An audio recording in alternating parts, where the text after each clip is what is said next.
Eu sou Rui Antônio Pures Alves, sou natural do município de Imaruí, Santa Catarina. Estou na capital desde os final dos anos 70 e milito no movimento comunitário há eu acho que mais de 30 anos. E durante esse tempo sempre me interessei pelas belezas naturais da ilha e muito especificamente pelo maciço do Morro da Cruz, que é essa montanha no centro da cidade. E tivemos o privilégio de ser contemplado com o PAC, Programa de Aceleração do Crescimento do Governo Federal, e que no bojo desse projeto foi criado o Parque Natural Municipal do Morro da Cruz, que é esse parque onde nós estamos nesse momento. É interessante ressaltar a importância desse parque, não só para as comunidades do maciço do Morro da Cruz, mas para a cidade como um todo, né? Não só para as comunidades empobrecidas, mas para a cidade como um todo. Até porque entendemos que se essa montanha não estiver equilibrada com sua cobertura vegetal equilibrada, toda a cidade, a parte baixa da cidade, vai sofrer muito. Um dos nossos problemas ainda nessa montanha no centro da cidade são os nossos resíduos, que ainda não temos um projeto de gestão desses resíduos. E entendemos que o que no momento é um problema pode ser solução de algumas questões, se esse resíduo realmente for feito eu diria que uma gestão desse resíduo, até porque o nosso resíduo orgânico entendemos que não deve descer essa montanha, que deve ser transformado em composto, e esse composto pode gerar as mudas de espécies nativas e também servir para gerar até comida através das hortas comunitárias. E toda essa questão do equilíbrio das hortas comunitárias, das mudas de espécie nativa, também pode embelezar mais ainda o urbanístico e o paisagístico de tudo isso, que já é muito interessante e muito bonito. Mas também é interessante que todo esse trabalho, esse projeto, deve se levar em consideração uma metodologia pedagógica para que a gente alcance uma sensibilidade, uma percepção melhor com a questão ambiental.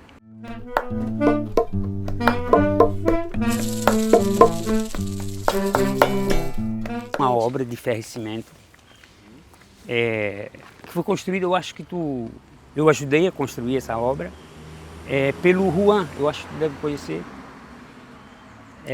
Ele é um artista que nos ajudou a fazer isso aí, e eu acho que é interessante falar sobre, porque também é uma forma o tucano, né, uma ave símbolo aqui nossa, está muito presente por aqui, né, e o que a gente pretende com isso? É também sensibilizar e criar um espaço referência.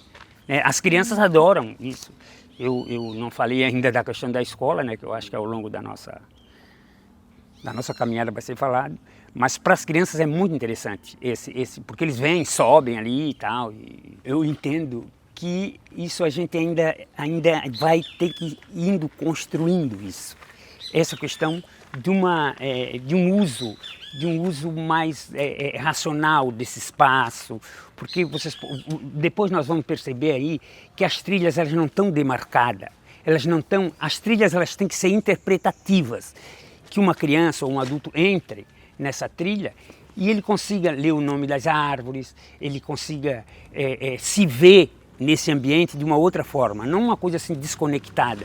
E isso a gente ainda está um pouco, ainda tem dificuldade inclusive com a gestão pública nesse sentido, porque não tem técnico suficiente, não nos dão a estrutura necessária para que realmente essas trilhas sejam interpretativas. Parece uma coisa fácil, uma coisa óbvia, mas isso ainda não acontece. É uma árvore que tem uns espinhos muito parecido com a mamica de cadela, né? Depois a gente vai ver ali a árvore.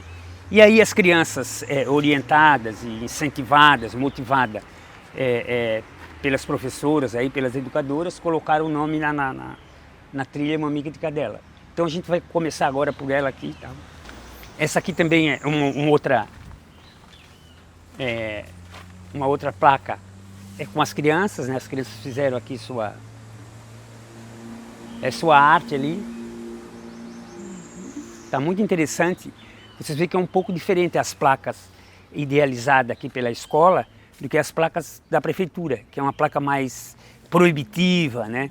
É uma placa meio que sem sensibilidade, as placas da prefeitura. E a placa aqui da escola foi melhor pensada, uma mensagem mais dinâmica, eu diria.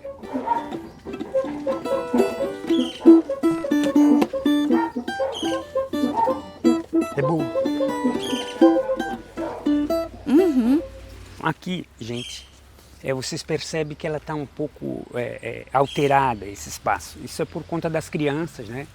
Que as crianças saem daqui da escola marista e ocupam muito esse espaço. E aí não são uma, duas crianças, são várias crianças. Então vocês veem que ele está meio assim alterado esse ambiente. E aí a gente está querendo fazer essas ilhas assim e para plantar algumas outras espécies. Vocês veem que aqui tem várias mudas de jussara que a gente já plantou, mas aqui a intenção é construir várias ilhas para ir protegendo essas rodinhas aí, para a gente ir recuperando ecologicamente esse ambiente, que eu entendo que esse ambiente ele tem que ser mais vivo no sentido da regeneração ecológica, né?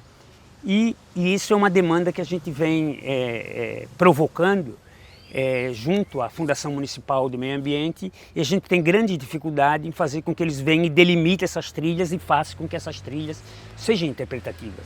E isso tem dificultado bastante a continuidade da questão da educação socioambiental com as crianças e com a comunidade de maneira geral.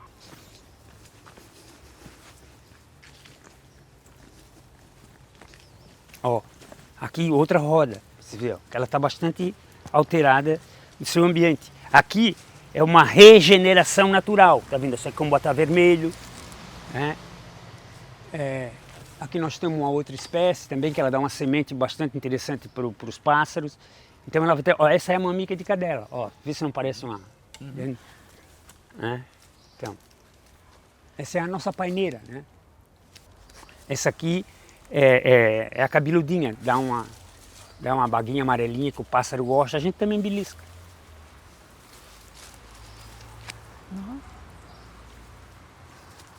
E importante, gente, é que é um privilégio para a comunidade ter um espaço desse.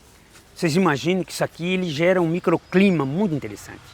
Se você for ali no asfalto em dezembro, que dá uma sensação de 40, aqui você chega aqui tem uma diferença muito grande. E esse microclima é qualidade de vida, com certeza. E é interessante que a gente vá construindo também essa percepção com a comunidade de maneira geral, até para que se valorize, né, e se tenha um outro olhar para essa mancha verde no centro da cidade. E, ó, olha só o que ela faz na espécie nativa. Isso aqui é um combata vermelho, mas ela já está sufocando, olha. Isso aqui tinha muito disso aqui, eu já fui controlando, né, fiz um controle dele e tal, e a gente está conseguindo pelo menos minimizar um pouco o impacto negativo nesse bosque, dessa espécie aqui. Eu chamo popularmente bambuzinho de salão, não sei o nome científico dele, mas é horrível isso. O antropismo dessa região, desse espaço, ele é bastante característico por essas espécies que vêm, que aparecem. Porque isso foi colocado num vasinho, porque era bonitinho, né? E depois foi descartado, e aí ele começa a prejudicar a sucessão, o desenvolvimento do sistema, né? Então isso também é característico de que isso aqui já teve um antropismo aqui, né? De tanto a gente insistir e até daquela minha forma de pegar um pouco mais pesado, eles andaram dentro de uma varredinha aqui, ó. Mas isso é muito assim, quer dizer, varreram, né? Mas uma coisa mais de infraestrutura, aquilo ali que a gente fez ali, aquela delimitação daquelas rodas ali que a gente quer regenerar, ainda foi um grande esforço que eu fiz aquilo ali e tal, mas não há um empenho por parte deles para isso acontecer. Ela isola o solo e a sucessão natural ela não acontece, né? A sucessão natural, essas mudinhas de espécie nativa que caem das árvores e tal, que vão fazendo a sucessão.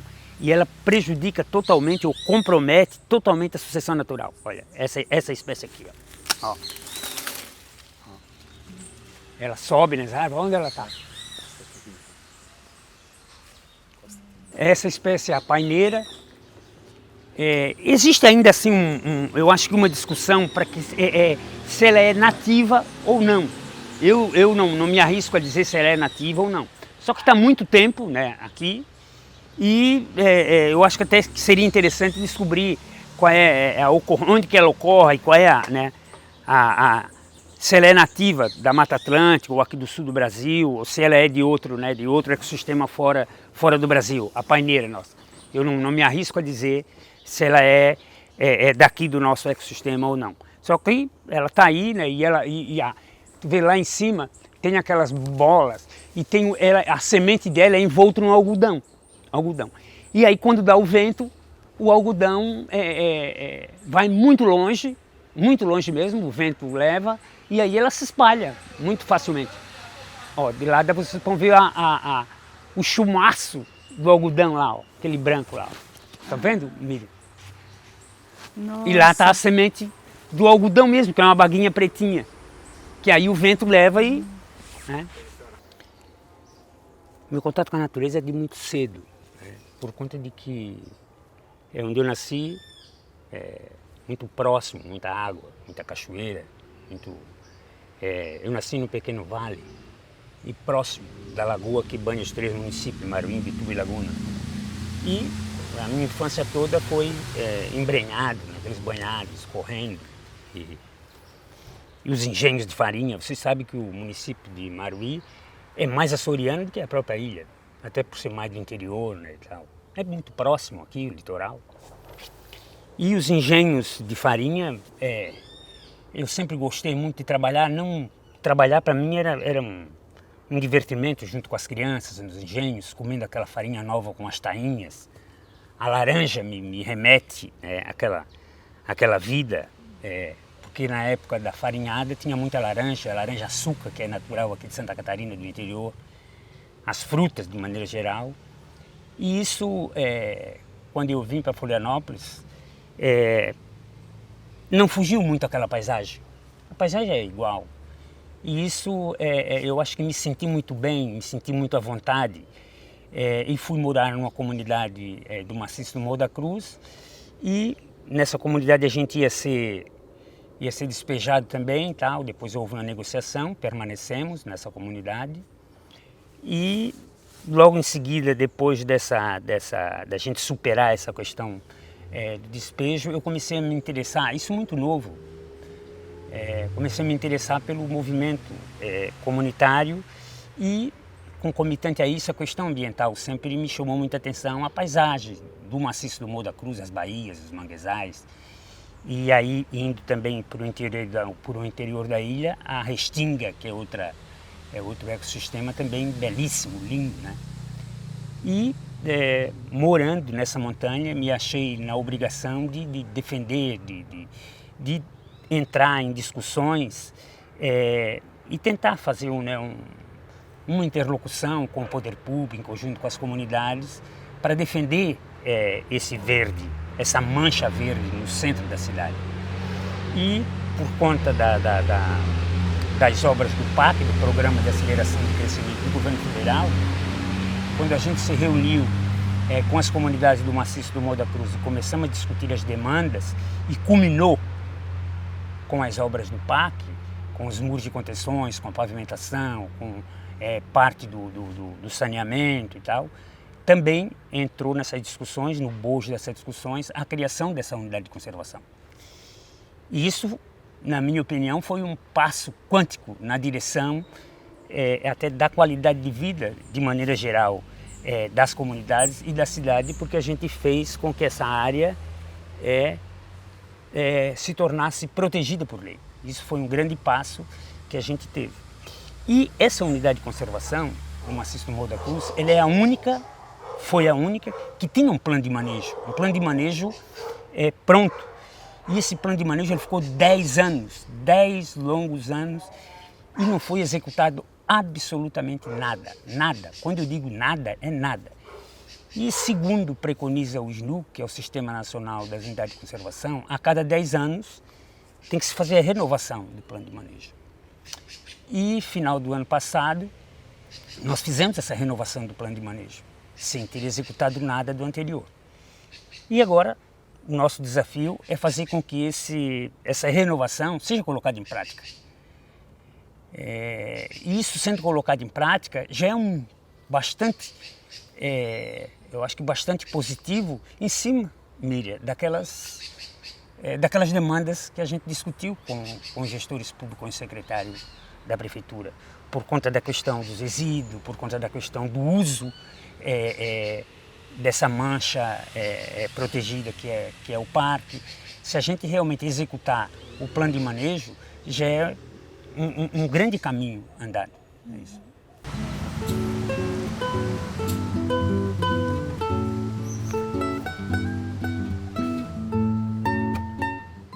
Esse aqui é o ipê verde. Ipê verde. Porque tem o amarelo, tem o branco, tem o rosa, tem o roxo. Esse aqui é o verde. Ele é lindo, belíssimo. Garapuvu tem muito aqui no meio? Depois nós vamos passar lá que tem um adulto lá. Aqui é a trilha do bambuzal encantado, né? Depois, mais à frente, vocês vão perceber por que bambuzal encantado. Essa questão do bambuzal encantado também é interessante, que também é uma percepção das crianças da escola, né? Claro que é incentivada, provocada, motivada pelos educadores, se chegou a esse nome bambuzal encantado por conta desse olhar das crianças. Tem quantas trilhas, Rui? Tem nomeada, temos três. É trilha do bambuzal encantado, trilha mamica de cadela e trilha do pica-pau.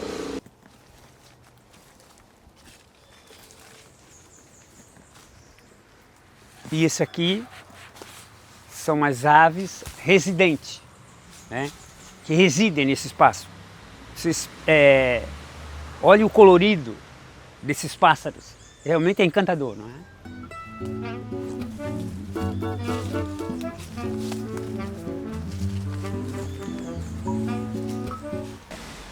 Todos para mim são muito lindos, mas esse pássaro, ele me chama muita atenção, porque ele imita todos os pássaros.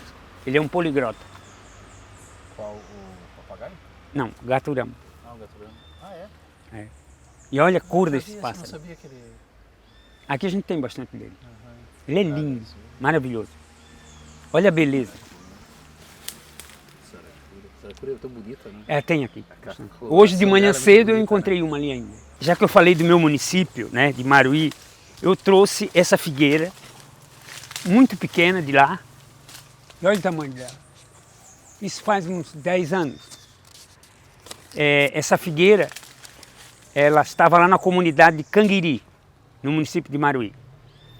E eu fui debaixo dessa figueira, da matriz dessa figueira, ela tinha mais de 30 metros de altura. E aí eu olhei para o chão e ela estava numa mudinha, num pau podre. Eu trouxe ela, ficou uns 2 anos lá em casa, eu trouxe ela e ainda coloquei esse gerivá junto com ela. E ela está aqui. Com certeza vai ficar por muitos e muito tempo aqui.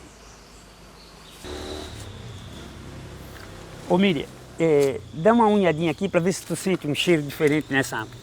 Ela é da família das canelas, mas mete a unha, Miriam. Agora cheira para te ver.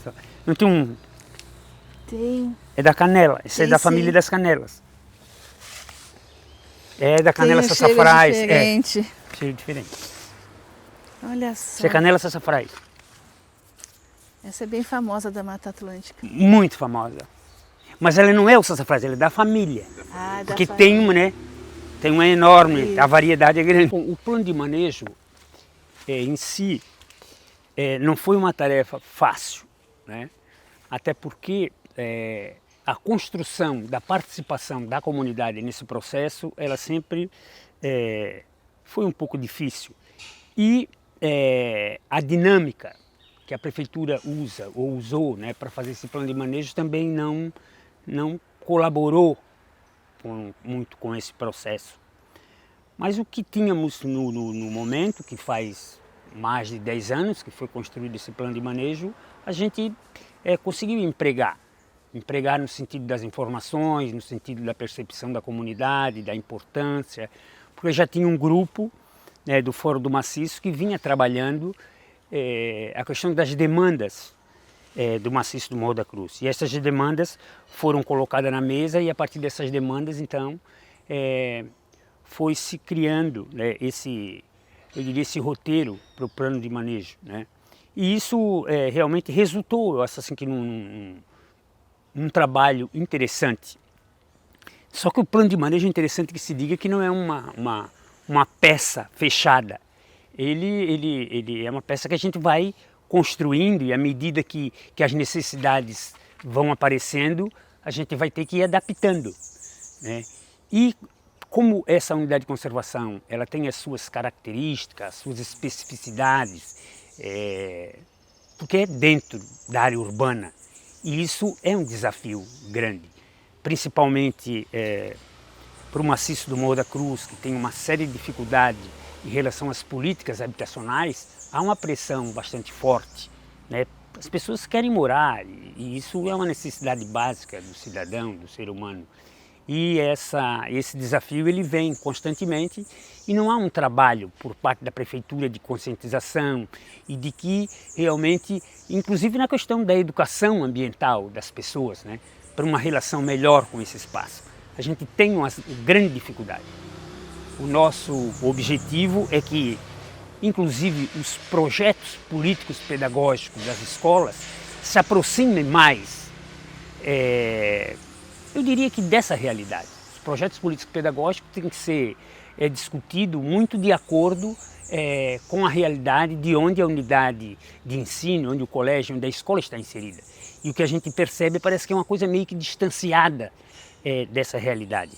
Mas eu acho que temos um longo caminho a percorrer e longas discussões, inclusive políticas, a ser feitas nesse sentido. Ó, essas são as arapuã. Ó. A outra respondeu lá. Ó. Como ele tem o som dele, ele é muito diverso na sua touceira, porque ele tem um mais seco, um mais verde, então o vento bate nele e dá um som fantasmagórico, assim, um som que te dentro. E eu fiquei aqui e realmente parece que nos remete à ancestralidade, porque esse local ele não sei porquê, mas ele me remete a uma, porque se vocês perceberem mais ali na frente, isso aqui era uma passagem de água muito forte. Isso há muito tempo, né? Aqui vocês vão ver, ali é uma passagem, essa cavidade que tem ali, ela indica que isso aqui era uma passagem de água muito forte. E aí imagino que, talvez, eu fique imaginando que os índios faziam rituais aqui, porque pelo local, né? Porque os índios andavam por essa montanha, encostado dessa baía, de certo, entravam nessas baías com suas embarcações rústicas e se embrenhavam nessa montanha, com certeza, né? Isso uma coisa mais da minha cabeça. A rede de água da Casan, as pessoas usavam muito isso aqui, pegavam água para lavar roupa, para cozinhar e tal. E então, esse espaço aqui, essas duas cacimbazinhas aqui, tiveram essa função por muito tempo. Nós até estamos pretendendo fazer uma placa aqui mencionando um pouco dessa história bastante recente, né? Dessa água aqui. É interessante também que se diga que, pelas características aqui, isso aqui descia muita água. E tinha uma nascente aqui em cima, mas por conta da terraplanagem para fazer aquelas torres, essa terra foi jogada. Aleatoriamente jogaram a terra, fizeram a terraplanagem, construíram essas torres e com certeza comprometeu essa nascente, né? Olha aqui, então quando eu falo que em outras décadas, de repente 200, 300 anos atrás, isso aqui era uma grande cachoeira. Olha aqui as características desse espaço. Olha as características desse espaço. Então aqui passava uma cachoeira. Tá aqui, as características estão aqui, ó. Estão aqui. Ali embaixo vocês vão ver que a água aflora, tem um espelho d'água ali. Então, com certeza isso aqui tinha muita água, muita água. Então aí a explicação do porquê do bambuzal encantado, né? Claro que a professora provocou e incentivou e tal, e que surgiu a ideia do bambuzal encantado para as crianças.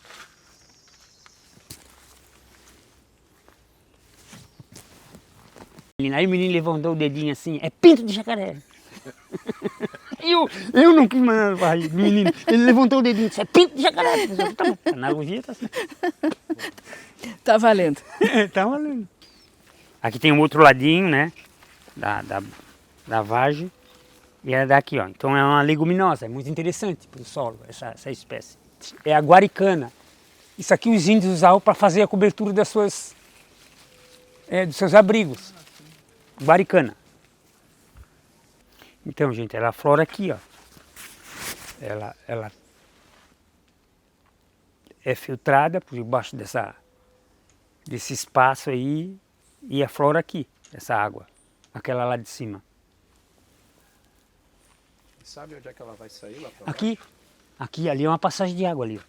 Ali depois a gente vai ali, e outra parte corre aqui, ó. Tem o divisor de águas. Eles estão justamente no divisor de águas. Aqui a gente vai em direção à universidade. A Serrinha. Serrinha, universidade ali. Então outra coisa que me chama também a atenção e que eu coloco é que as universidades, o IFSC, o UFSC, o DESC, elas têm um compromisso, têm que ter um compromisso com essa montanha porque elas estão na bacia. Elas estão na bacia. Então, não é só uma extensãozinha vir para cá e tal, é discutir de igual para igual com as comunidades, porque estão nessa bacia. Claro. Então tem que vir para cá e discutir políticas públicas de equilíbrio, de educação, de saúde, de políticas públicas de maneira geral em relação a essa montanha, e até porque essa montanha está para o centro, para a parte baixa da cidade, como a parte baixa da cidade está para essa montanha. Acho que essa é a linha que tem que ser entendida, discutida e se sensibilizar para isso. O desafio de discutir planejamento urbano dessa cidade, ele é grandiosamente. Ele, por conta que os interesses são muitos, parece que há um sonho de consumo de muitos cidadãos, tanto cidadão com poder aquisitivo um pouco maior, quanto também os pobres, de morar nessa ilha. A ilha, ela exerce um fascínio muito grande nas pessoas por conta de tudo isso que a gente vê, dessa paisagem, das praias, da Restinga, da Mata Atlântica. E o planejamento urbano dessa cidade tem esse desafio de fazer com que a cidade seja humana, de que a cidade seja realmente para todos.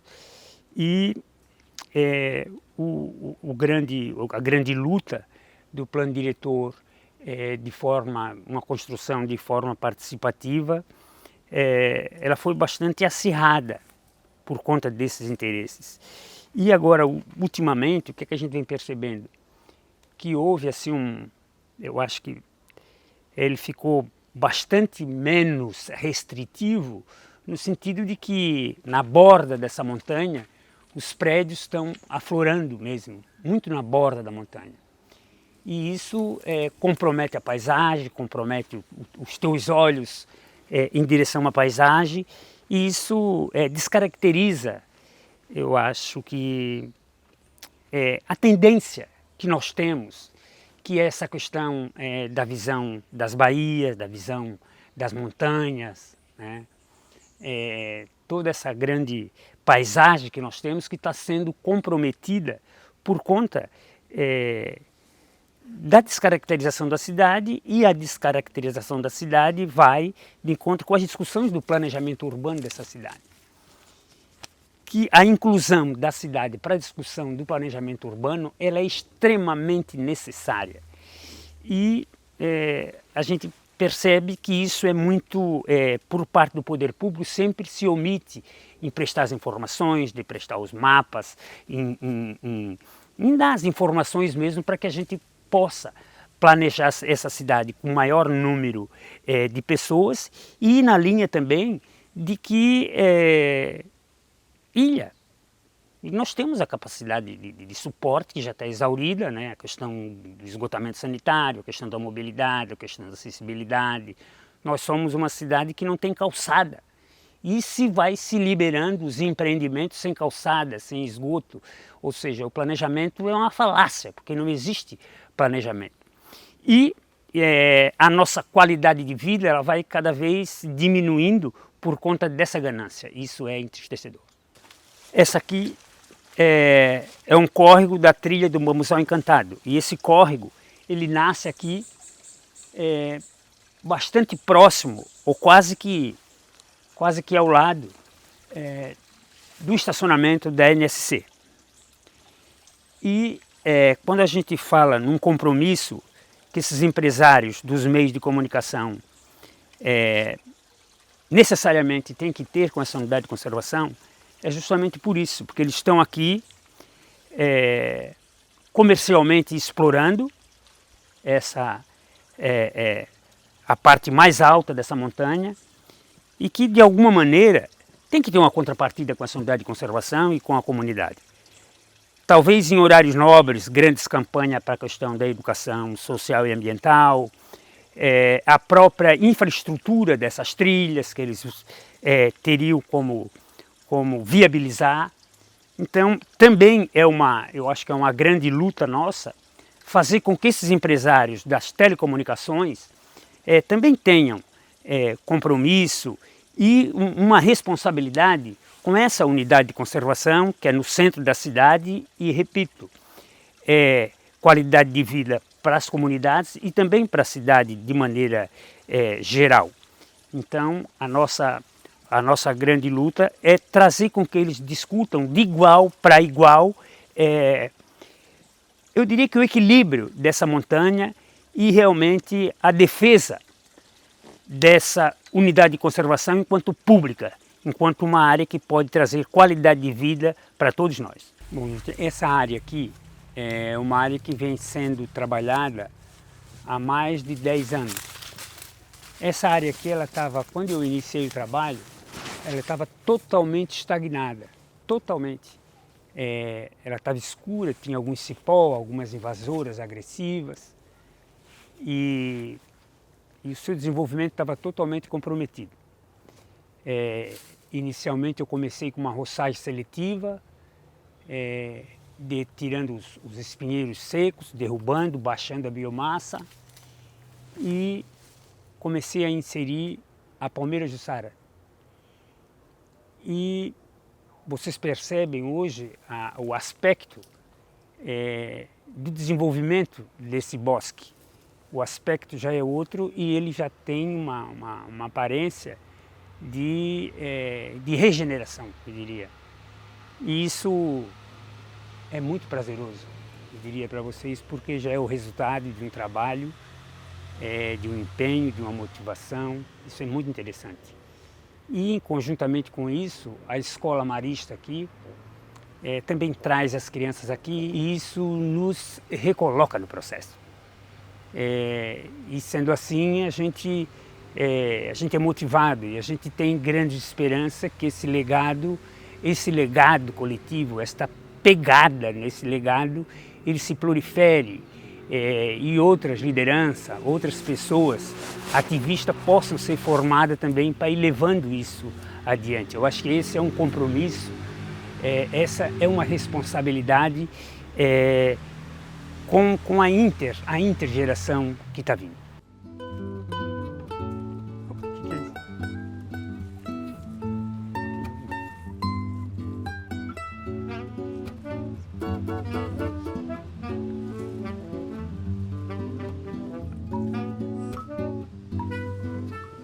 É interessante a gente socializar que essa é uma árvore símbolo da ilha, que é o guarapuvu. É a árvore que se faz a popular canoa de um pau só e que foi muito usada aqui nas nossas baías e rios com as populações bastante tradicionais dessa ilha. Então essa é uma árvore muito bonita, agora ela está sem folha, ela está brotando, vai dar flor, né? E vai ficar toda amarela, tal, muito bonita. Essa é uma árvore de crescimento rápido. É uma árvore que deve ter 30, no máximo 35 anos. Essa aqui Essa aqui é uma jabuticabeira, né? É típica da Mata Atlântica, que tem uns frutos muito apreciáveis por todos nós, pelos humanos e pela fauna, né? E essa árvore é de crescimento bastante lento.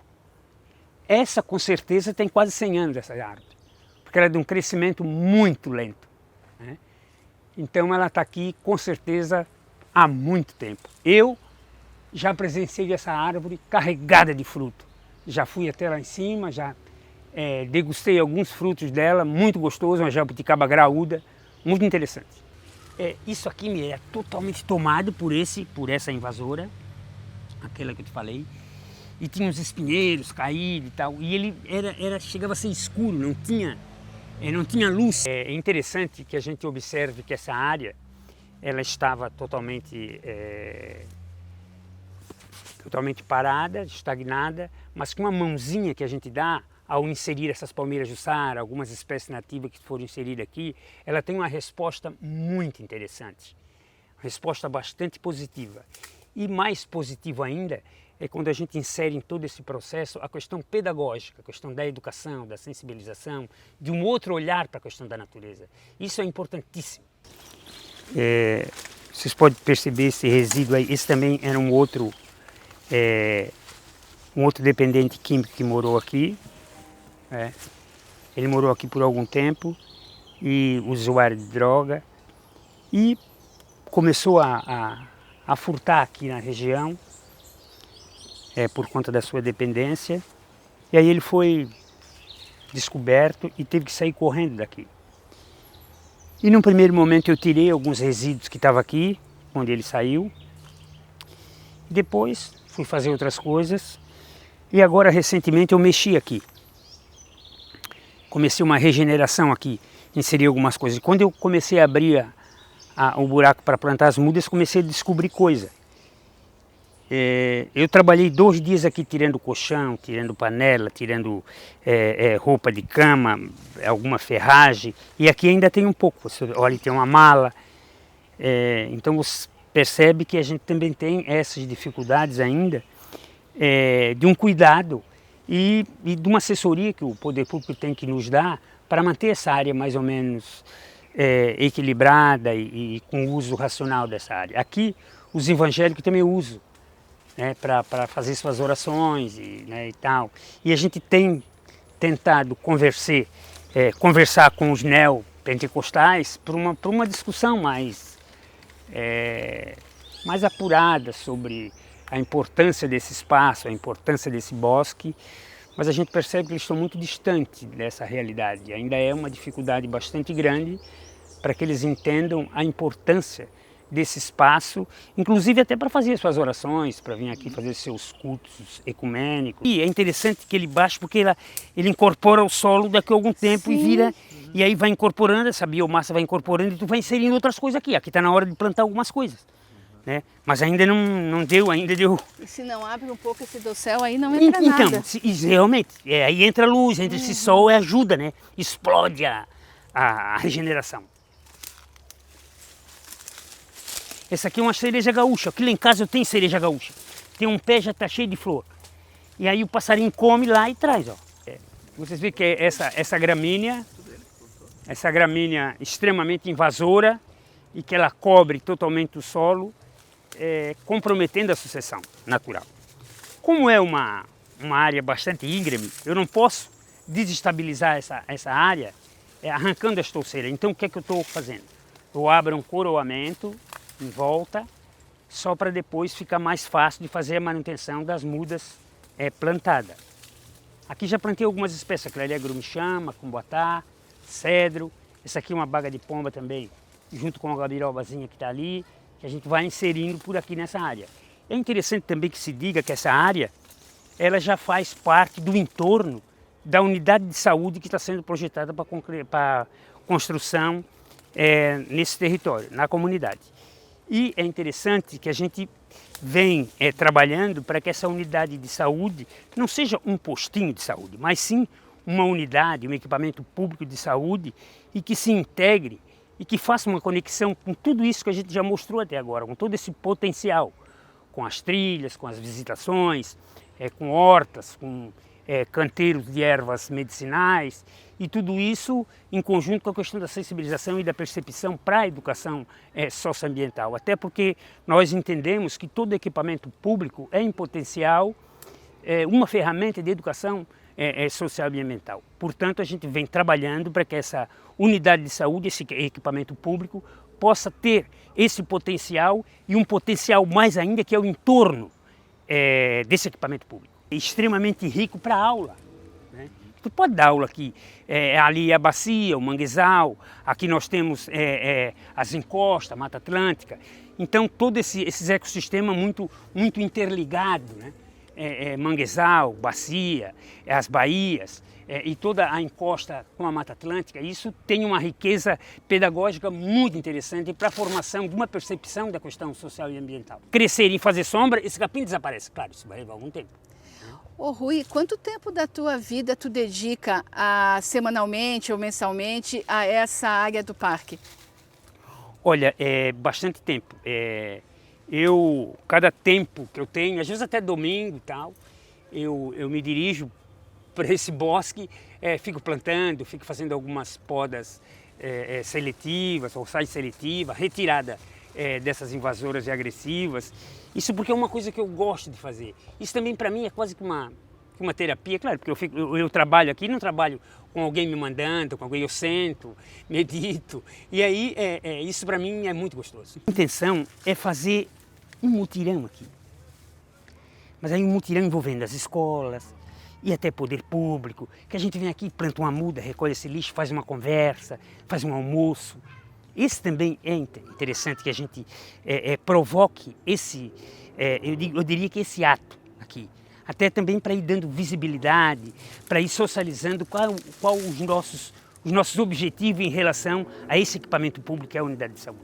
Olha o potencial disso, olha esse entorno todo. Já fazendo.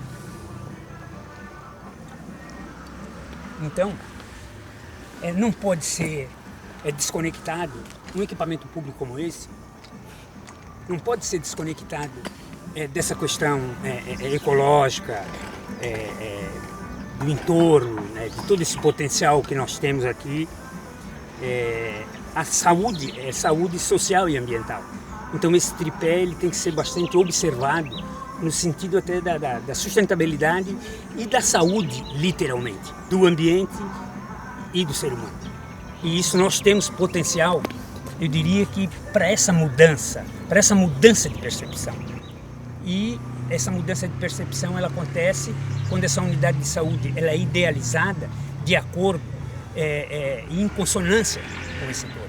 Isso seria muito interessante, porque não é uma unidade de saúde desconectada, mas sim muito conectada com esse entorno, até para que a gente tenha, eu acho, um comportamento diferente da comunidade em relação à natureza, em relação até à empatia entre uns e os outros, entre os vínculos. E o vínculo com a natureza realmente que a gente tem que ir buscar isso de alguma maneira. Esse comportamento ele só vai acontecer a partir do momento que tem essa mudança de comportamento e, eu diria, de relação com esse entorno. E essa relação com o entorno está tudo muito fácil de fazer. Vocês imaginem esse entorno com uma horta comunitária, viveiro de muda de espécies nativas, a própria horta medicinal. Isso tudo vai abrindo outros horizontes para o cidadão. E essa mudança realmente, de repente, da questão da relação com os resíduos, eu diria que também é um grande problema nossos resíduos, por conta de que há uma geração de resíduo muito volumosa entre todos nós, entre os moradores. Vocês imaginem que isso também pode ser um laboratório de educação em saúde e a questão ecológica. Isso tudo muito ligado, com certeza a gente pode potencializar um comportamento diferenciado em relação à natureza para todos nós. Bom, é importante que a gente tenha também consciência de que essa área, antes do PAC, todas essas vias, grande parte dessas vias não existiam. E se existiu era bastante precária. E hoje temos essa pavimentação, essa infraestrutura e abertura de novas vias.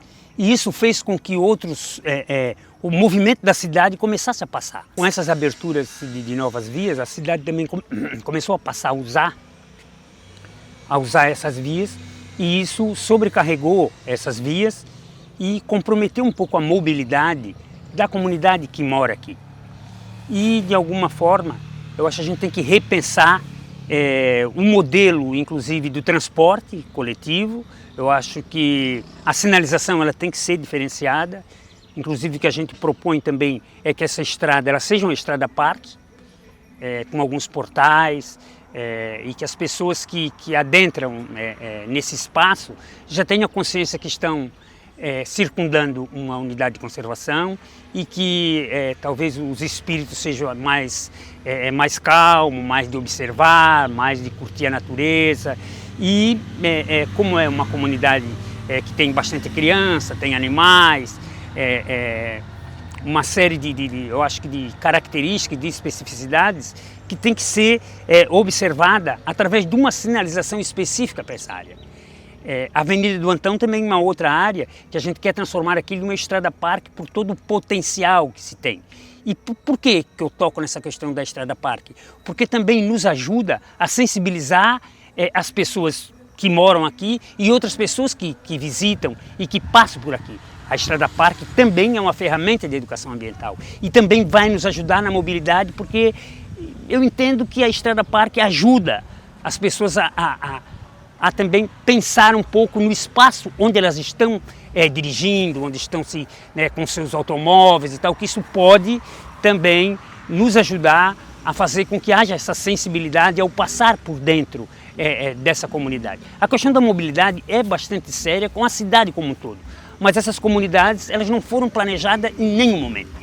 As pessoas, a gente usou, foi ocupando essas áreas de acordo com as nossas necessidades, até me incluo nisso.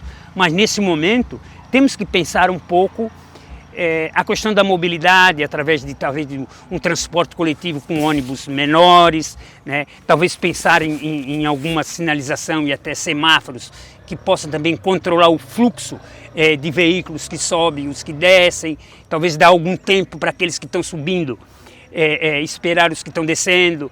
Eu acho que através de uma engenharia de tráfego daria para melhorar muito a questão da mobilidade dessa montanha.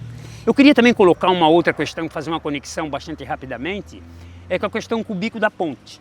O Bico da Ponte é um espaço belíssimo que nós temos aqui na José Mendes, onde o maciço, essa montanha no centro da cidade, mergulha literalmente na Bahia Sul. É um espaço muito interessante, com algumas rochas aparentes, com vestígios de Mata Atlântica e muito ali mergulhando na Bahia.